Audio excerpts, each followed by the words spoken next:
I'm Dennis Ginter. This is my wife Jodi. We operate a beef operation in southwestern Manitoba with our 4 kids. We are running about 2,200 acres, which consists of tame hay, native pastures, bush pasture, polycrops, and some cropland. And right now we're running about 200 cows, beef cows, consisting mostly of Angus and Angus cross cows using Angus bulls.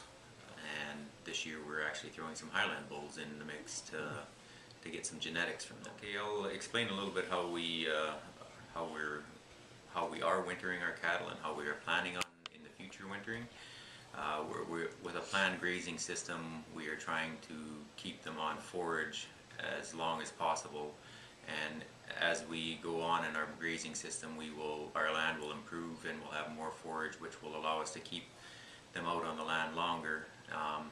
And with the bale grazing, we target land that is lacking in nutrients, so that we can lay a heavy layer of nutrients onto the land. And when we do that, we have enough land that needs improvement that the chances of us coming back to the same piece of land more than once in our lifetime before our kids take over the farm is probably very slim. So it's not going to be a continuous so that the nutrients build up to a toxic level. We will bale graze, and then that land will be good. And then with our planned grazing system, we will hold that health and improve on it through that rather than more bale grazing. We also use swath grazing, corn grazing in our rotation, and all these systems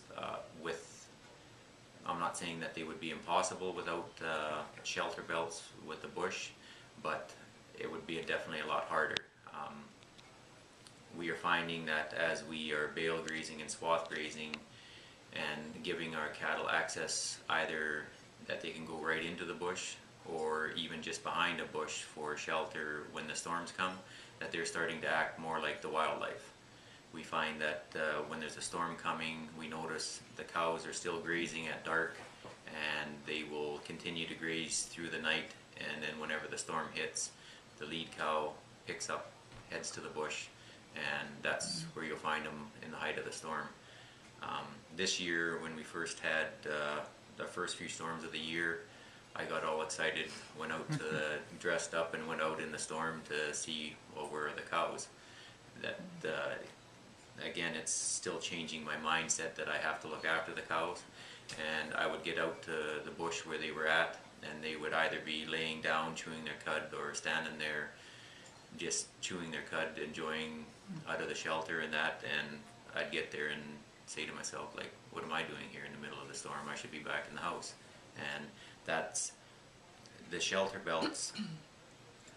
Most of our shelter belts are natural, but the bush or planted shelter belts, without them, it makes it a lot harder to manage our land properly.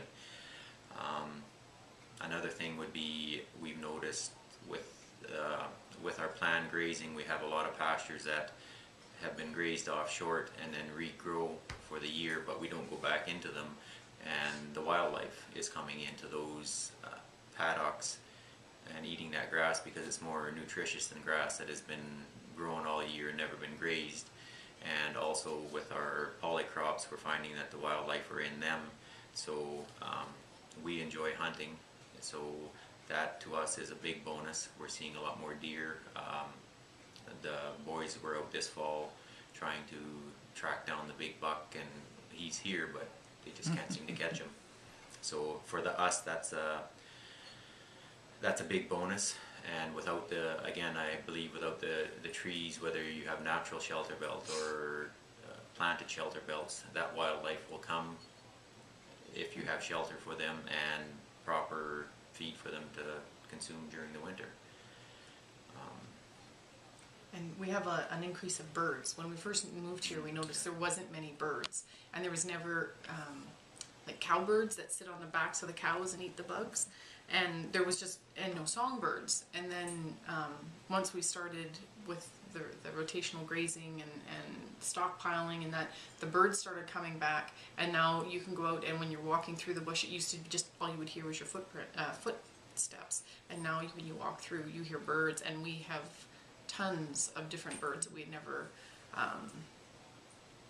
heard before in this area, like here, and that was just really neat. Dennis went out one day and took a picture, and there was hundreds of birds sitting with the cattle and cleaning up, and he didn't get a picture of them as they were flying up, but it was just phenomenal that all of a sudden now we have birds that are back that are doing their job, which are helping the cattle do their job.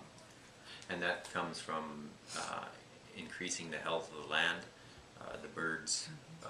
We are, I'm not going to say completely eliminating using dewormers and stuff like that. If we need to, if we find the need to, we will, but we're finding so far we haven't had to in the last couple of years, and that has increased in dung beetles, and then the birds have also come back and are helping clean up fly larvae and that in the manure.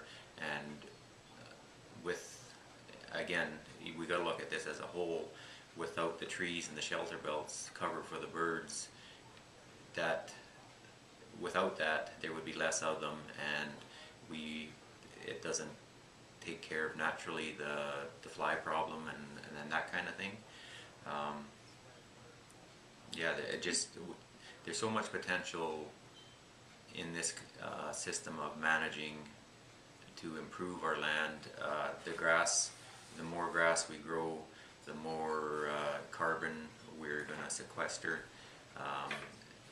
into our land, and the more grass we grow, the longer our cattle are going to be out doing what they do best, and that frees up more time for us as a family. We enjoy camping.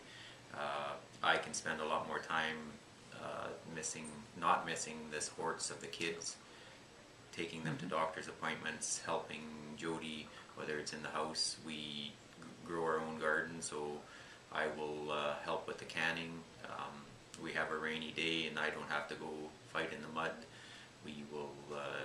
I'll help bake, or we'll just, you know what, we'll head to town for coffee just to get away, and we can do that now just with this management system that we're doing.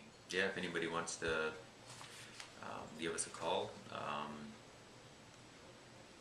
to discuss anything that we're doing.